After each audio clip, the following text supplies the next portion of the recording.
Brock Township to look at electronic voting method for the 2026 election. Dan Kearns, The Standard, Brock. The Township of Brock will consider using electronic voting in the next municipal election. At a meeting on Monday, January 9th, councilors saw a post-2022 election report from Clerk Fernando Lamana. The report notes the Township of Brock has used the vote-by-mail system for municipal elections since 2006. How votes are cast continues to move to technology-based methods across Ontario. Close to half of the municipalities across Ontario are transitioning their municipal elections to electronic voting by internet and telephone. The benefits of this method include emergency preparedness, efficiency, accessibility, accuracy, automatic tabulation, and convenience to the electors. Consideration of electronic voting for municipal elections 2026 is recommended, the report added. Ward 2 Councillor Claire Doble fully supported exploring the use of electronic voting. I definitely think it's time we take a look at electronic voting. It definitely seems to be the way most municipalities are going, she stated. Mayor Walter Schumer agreed the township is overdue for a conversation on this method, given the development of technology over the last decade. However, Mr. Lamana tempered council's expectations on the potential effect electronic voting could have. There certainly is a huge convenience factor. It's extremely accessible. I just want to temper council's expectations that it will not increase voter turnout. In fact, in a lot of municipalities where they introduce it for the first time, the voter turnout was still decreasing. Geoff Carpentier receives his Queen's Jubilee Medal. Dan Kearns, The Standard, Scugog. Scugog environmentalist and columnist for The Standard, Geoff Carpentier was amazed when he received his Queen's Platinum Jubilee Award medal from MP Aaron O'Toole's office this month. The Durham MP was presenting these medals to Scugog citizens at a ceremony at the Scugog Memorial Public Library in October, but Mr. Carpentier was unable to attend at the time. I received the notification I was to be presented with the award when I was on a ship in the South Atlantic, guiding for Viking expeditions. I was so pleased to receive that email, but I knew I couldn't attend the ceremony in person in Port Perry. As the trip moved on, finally ending in early December, I was contacted by Aaron O'Toole's office to arrange to have the award shipped to me. I couldn't believe how gorgeous the medal was until I saw it. It's a spectacular piece of artwork. I will cherish it, the lapel pin, and the certificate forever, he told The Standard. According to Mr. O'Toole's website, the award commemorates the 70th anniversary of the accession of Her Majesty Queen Elizabeth II to the throne as Queen of Canada. It is given to residents who have made a significant volunteer contribution to the community, an organization in Durham Riding, or for an outstanding achievement abroad which has brought great credit to Canada. The recipients were nominated by Durham Riding constituents. Mr. Carpentier has lived in Durham region since the early 1990s, having lived in Pickering and Ajax before moving to Scugog Township in 2011.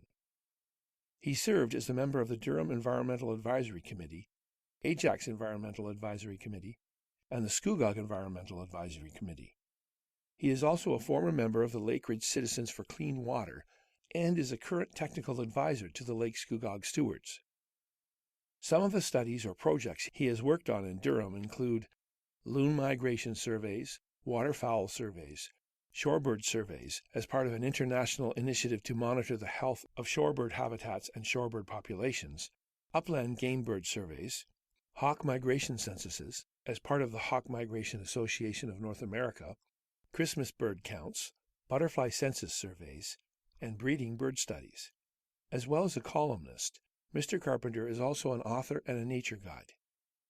Mr. Carpentier explained it was an honor to be nominated for this award. It is always an honor to have one's efforts recognized by one's peers. I try to give freely of my time and expect nothing in return but the satisfaction of helping others. This award is a wonderful payback for my efforts. In this case, I was doubly thankful to have the award presented as part of the honors bestowed on the Queen, as part of her Jubilee celebrations, as she has done so much for Canadians. My small contributions pale in comparison to hers, but it is wonderful to be recognized as part of the tribute Canadians are paying to her. Some of the other recipients included Jonathan Van Bielsen, Mississaugas of Scugog Island First Nation Chief Kelly LaRocca, Jack Doak, Kent Farndale, Vanessa Page, and Dr. Steve Russell. Ontario pharmacists can now prescribe for 13 different ailments. Dan Kearns, The Standard. North Durham, Kawartha.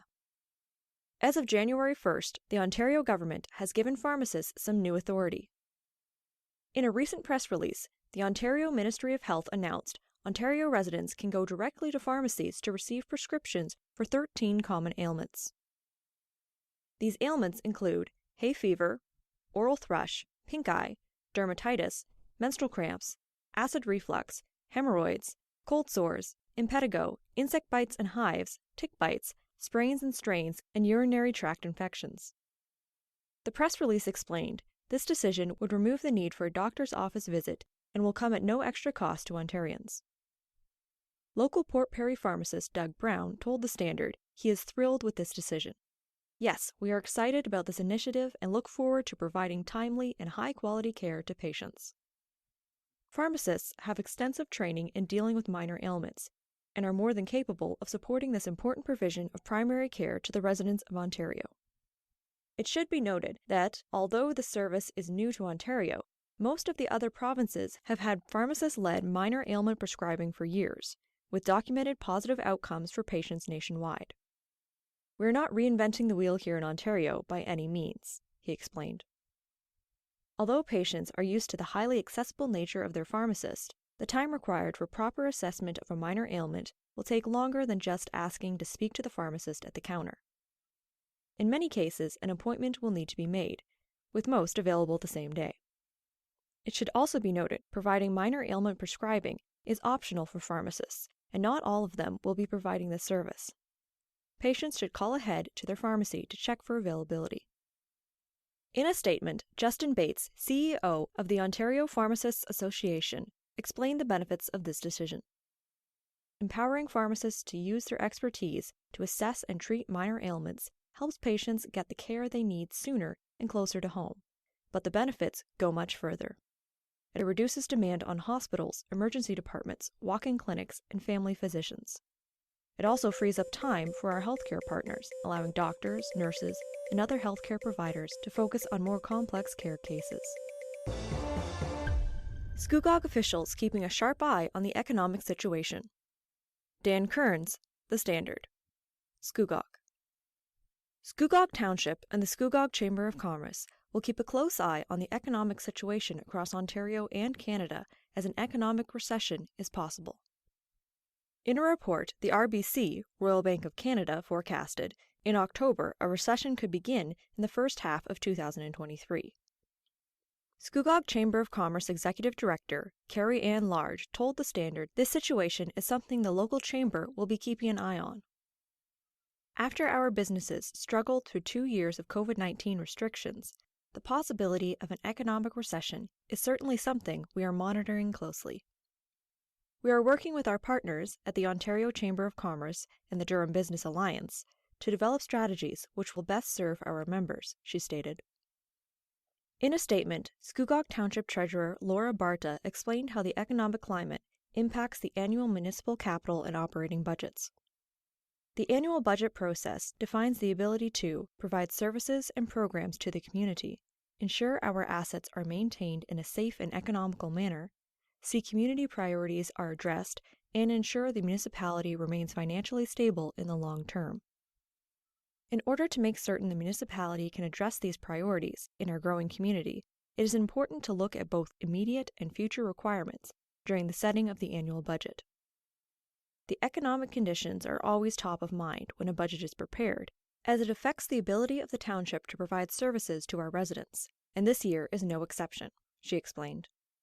The township, like any homeowner, is facing many pressures.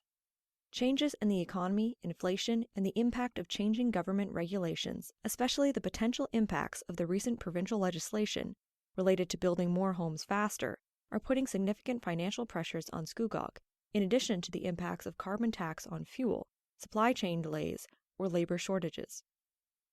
However, Her statement added, the Township must also balance the risk of not proceeding with services to our residents, work which needs to be done, or replacing assets which are failing.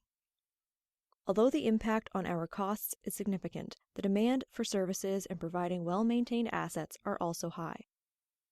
Council and staff are working to balance the demands of the residents in the short and longer terms, with the cost of providing services, Ms. Barta concluded. The Standard Podcast was produced by Greenstream Studio for the Standard newspaper.